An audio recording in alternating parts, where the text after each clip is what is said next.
We are your home theater and AV questions answered. This is AVRant.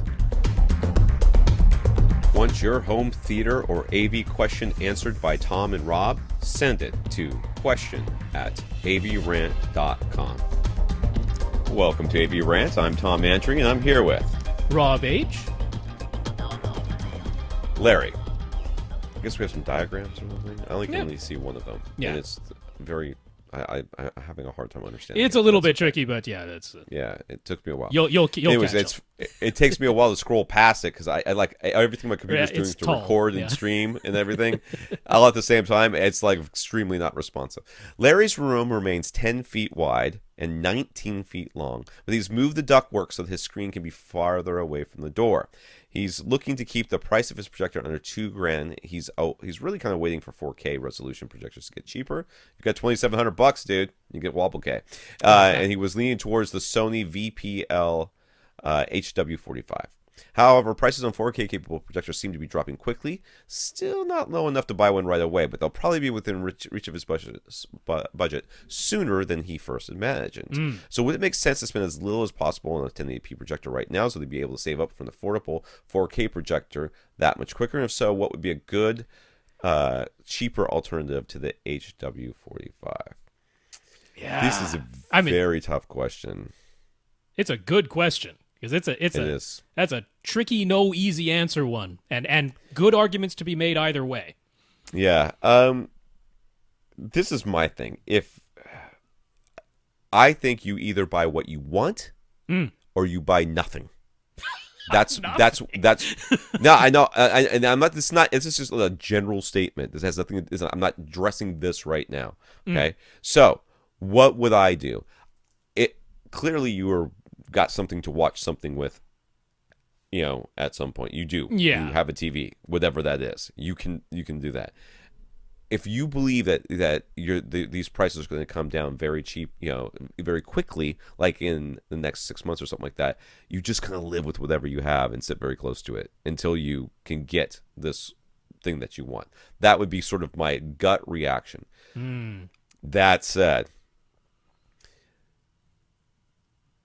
I probably wouldn't do that because I couldn't handle not having a projector. It would just drive me nuts not to be able to be sitting in this room with this big old screen and then have like a 42-inch display on it, like a little rolling cart that I rolled right up to my face, so it looked big. And I would probably try to buy a projector. Now, what he's not telling us here is the price differential. Like, what is his price and what is he actually wanting? That's what he's asking. How cheap can he go before it's too cheap? Because here's the thing: you could get a BenQ HT 2050. Yeah. $780 right now, most places, right? So that's a good savings over $2,000. That's a substantial savings over there. Still a very nice looking projector. If you have not been watching a projector all this time and gotten used to a certain level of quality, you're going to look at the HT 2050 and go, that's a pretty darn nice looking image. Like, Right. It's not... I mean, if you had it side by side with that HW45 from Sony, the HW45 from Sony, I have to say, probably the nicest $2,000 projector that's out there right now, which is probably why he was strongly considering it, right? But you've got that Epson 5040UB at $2,700 above it. Could you stretch to that? Because that'll get you 4K and HDR right now. I think $2,000 is probably his max budget. Or you drop all the way down to $780, get that BenQ 2050, go, that's a pretty darn nice looking 1080p image, nothing to complain about, and then you can save up for the 5040UB. Maybe it will itself drop down to $2,000 at some point when its replacement comes out, inevitably, right? And you could probably save up the $780 you spent on the 2050 in that time.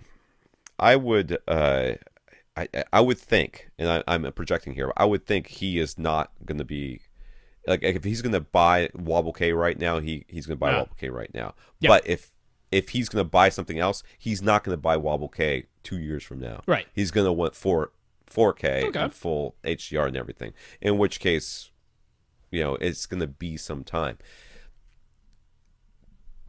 Consider that. Consider how much time you're going to spend with this projector that you're trying to save money with.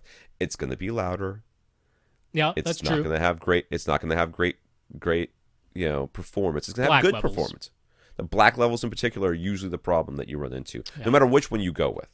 And you're going to live with this for at least a couple of years before But if you're going real from a 4K comes out. marginally sized flat panel, just the sheer size Yeah, yeah. of what the Will 20 be and I mean, impressive. like I say, the 2050, you're looking at it, if you aren't comparing it head to head with something even better, that's a very nice looking image. it's Yeah.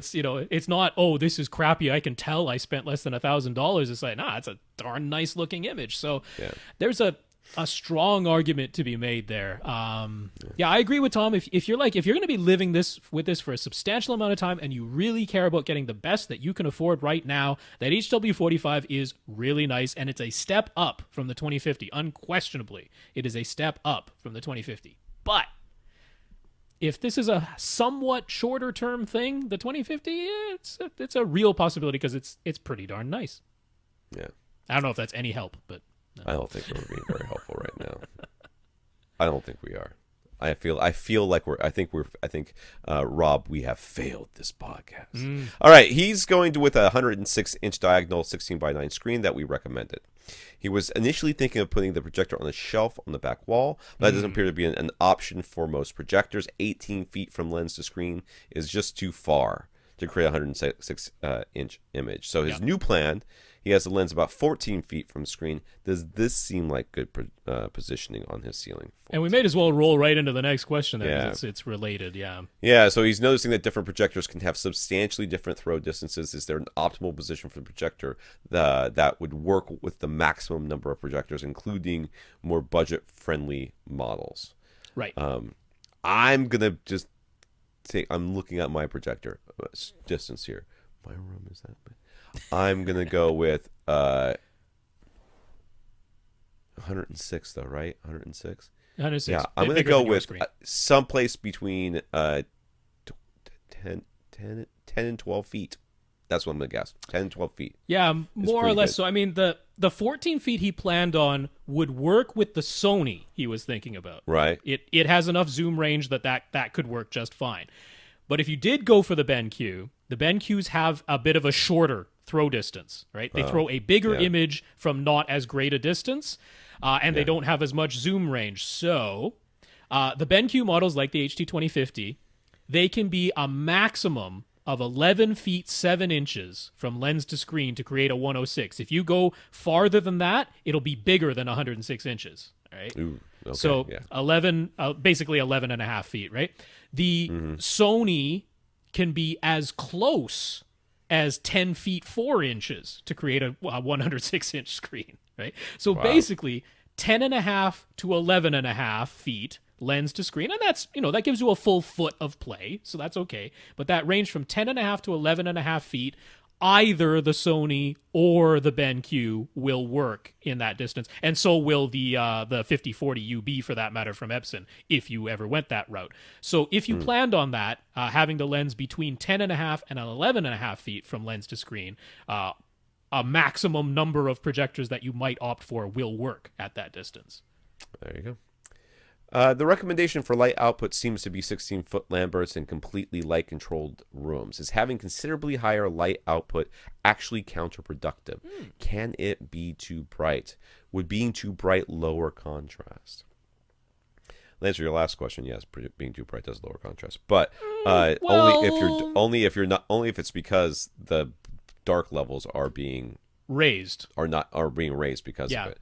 So, can being too bright can that be a problem? There is only such if a you thing as can't too turn it bright. down. Yeah, only if you can't turn it down. I mean, most projectors and all projectors, they have a brightness, I think, and you could just adjust it. They usually have multiple lamp modes, at least a high and a low lamp modes. You put in the eco lower modes and stuff like that. Yeah, lamp mode that cuts the light output. You can adjust the contrast and brightness settings in the regular picture menu, and some of them give you a variable iris. These cheaper ones usually don't, but there are quite a few ways to adjust the amount of light coming out of the projector. I wouldn't be terribly concerned about that, about it being too bright. That That shouldn't be a That's not problem. something that would concern me. All right. So lastly, he asks, what would we change, or if anything, about his speaker placements? Right. Speaker placements. All right. So this is where I got totally lost in this thing because there's all these weird boxes everywhere. I don't know what any of this stuff is supposed to Yeah, I mean, each of these squares is 6 inches, so it gives a grid that you can work along. But All right. I mean, the only thing that I noticed, because his front, left, right are where they need to be on either side of the screen, so that's totally fine. Center's below the screen on top of a subwoofer, so a subwoofer's at the middle front of the room, another sub at the middle back of the room. That's fantastic. The surrounds are directly to the left and the right of his front row, but that's his primary row where he's sitting. Cool with that. Surround back speakers are, I mean, they're a little bit narrower than his front, left, right, but it's totally fine where they are. Yeah. So the only thing is he has set up his 4 Atmos speakers to be in basically the ideal positions for his front row, not ideal for his back row, but I'm pretty sure he was aware of that because we went over that. And he's like, I care about the front row, really don't care much about the back row. So I'm like, they're in the ideal spots for your front row. So if that was your goal, you're done. That all looks great to me. This looks like just fine placement. I got no problems with this. Yeah, it's like whatsoever. they're like 4 feet in front, 4 feet behind that that front row of seats. I'm like, that's perfect. That's perfect. It looks good. It looks good as long as you don't sit in the second row ever. And even if you do, I mean, it's like, okay, so the top rear is coming from slightly ahead and directly overhead, and the top front is farther ahead front, but it's like still where it's supposed to be. So it's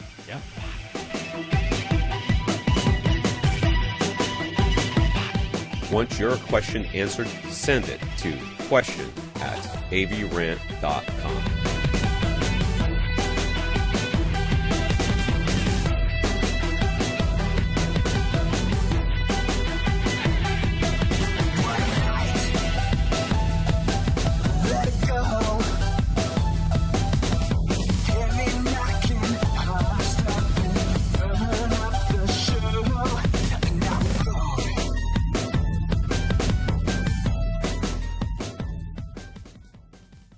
This is AVRant. Now go out and listen to something.